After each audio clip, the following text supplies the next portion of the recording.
those were my parents, your grandparents. And if it's about music, that's where the song began. Why is it important? Mhm. Why is it important? Because you wouldn't be here without, oh, I got it. I wouldn't either. That's where the love story began. And the song and the generations, and yes.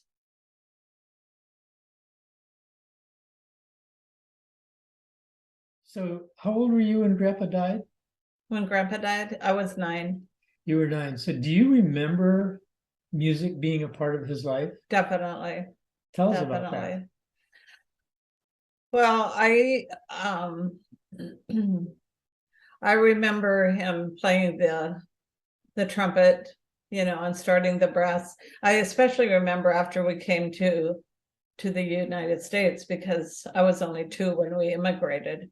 So I don't remember, his involvement with crescendo or any of that, but he carried with him the love for music. And it was in Everson Christian Reformed Church. And this is way back when it was quite unusual to have music, brass, instruments playing in the front of the church. So yeah, that was great. So I remember that. And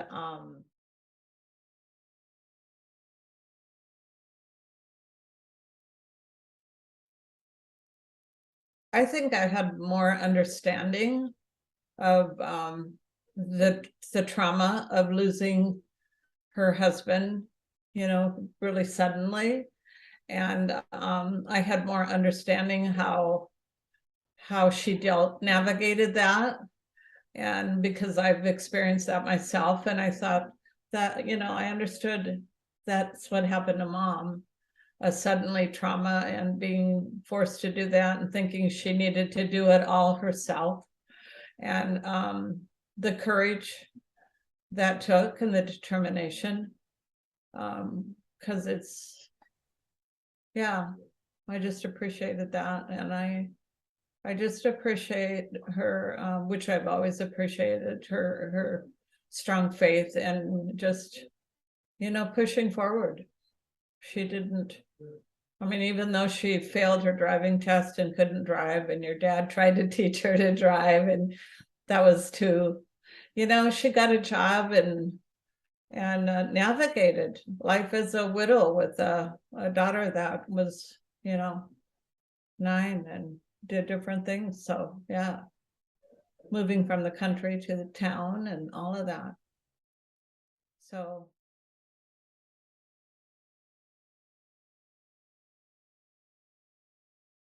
when we immigrated, we thought it was going to be easy. We moved 7 times those first 7 years. We had no idea, how hard it was going to be, especially for my dad, being then being a farm laborer, working for other, dairy farmers, and some of them were abusive, and it was very difficult. So he went from having his own farm, his own business, to starting all over at age 51. Did you ever get the sense that they regretted it?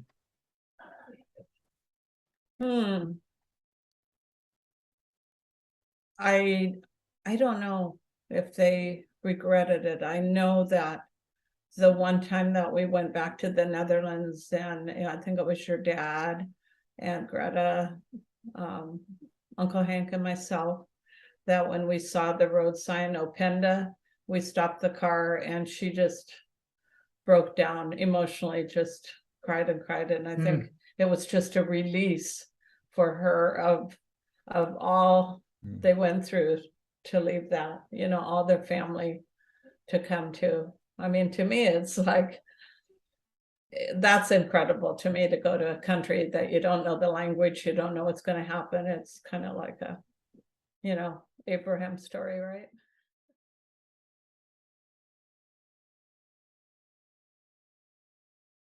I went to school with the Prince family, so they had a big family, and they lived really close to the grandparents, and I went to school with them. some. Hmm. So I learned the Dutch language because I only knew Frisian before that, but I learned the Dutch language. And of course, you know, we were there 7 months. So I got to enjoy every time was a party when, you know, we'd get together. All the Hollandse gebakjes and all the lekker stuff. What does it feel like for you now to go back to the Netherlands? Do you have a feeling of belonging, of like, these are my people? Or... Well, the first couple of trips back, it was very, yeah, something really happened deep on the inside. It really was like that. And it was almost like a sort of a grieving to when I left. It was a missing, but you know, I can't say that anymore. The only thing that I've experienced now is that with, oh, I'm gonna get emotional. With both my brother and sister gone, and my other brother and sister living far away, and that Frisian, you know, the language and the connection that way, the history connection, that's a loss.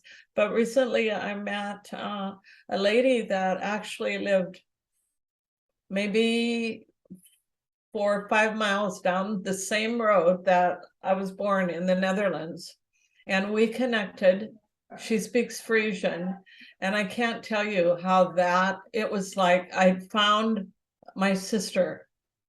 So, you know, it's just amazing how that was so interesting to me, because I felt like, and I told her, I said, it feels like just a gift from God, you know, that I'd found her. And she invited me to her house, and we spoke Frisian the whole time. And words came out that I didn't even know I knew, and she corrected me a few times, but I've just chosen to keep up the language, and I love that part, you know. My kids are upset that I didn't teach them how to speak it, but when you're not married to someone that speaks the language, it's a little more difficult. And it wasn't cool then. You came to the US and you learned English. You didn't speak your own language. Yeah. So yeah.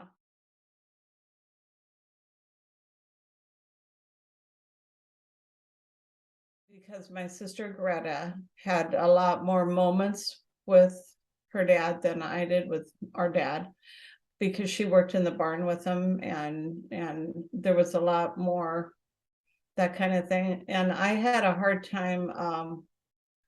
I was more, I can't tell you that I had that really strong, tender connection feeling.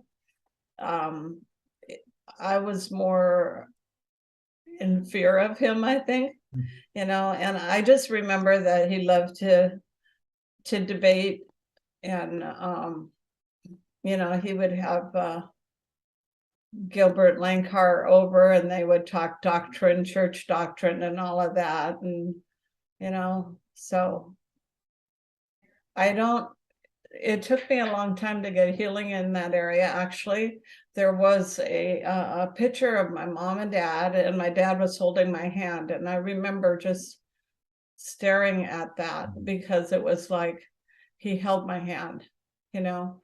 And so the Lord has done a lot of healing, but it just felt like, yeah, I was the father. It was like an absent father for a long time, even when he was there, because he wasn't there. You understand?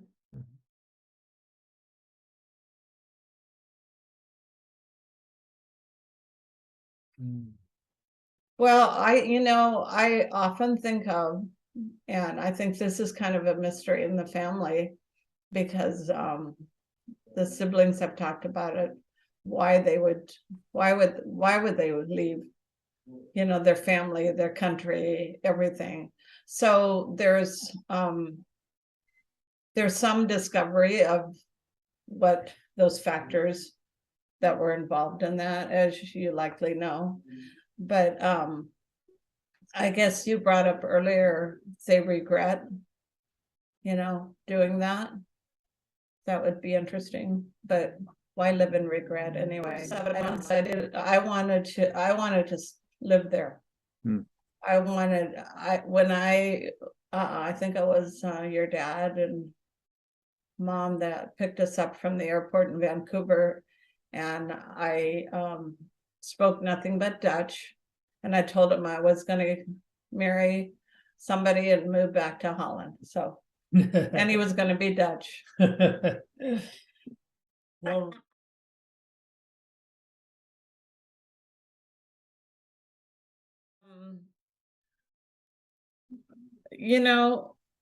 Sometimes you don't care until you're older, huh? Hmm. And Good point. I guess it's like the lessons, because you'd like to share the lessons with your children, but at a certain age, they don't think you're too smart or have anything to say. Hmm. And so that's why I never wanted to write my story. But then I never knew what was going to be my legacy. Hmm. You love them, let them know that you love them. Hmm. But writing my story, I thought, you know what? If they're ever interested in anything, this is what I want them to know about me. And so then it took on a whole new meaning. It was like, I can let them know Hmm. what their mother, their grandmother, their sister, what was Mhm. important to her. Yeah. And to me, that's, it's not that was really a purpose. They hold the torch for the next generation, and Yeah. they make their choices, their decision, and we just pray that we've had an impact on their choices, but it's up, it's really Yeah. up to them. Yeah. And we pray they choose well. Yeah. Yeah. Well, Grandpa and Grandma must have done a few good things. They produced some wonderful children, and we all have benefited from that skill set that they brought. And I'm sure they didn't do so perfectly, but who of us have? That's And, right. so, Right. yeah. Yeah. The grace of God.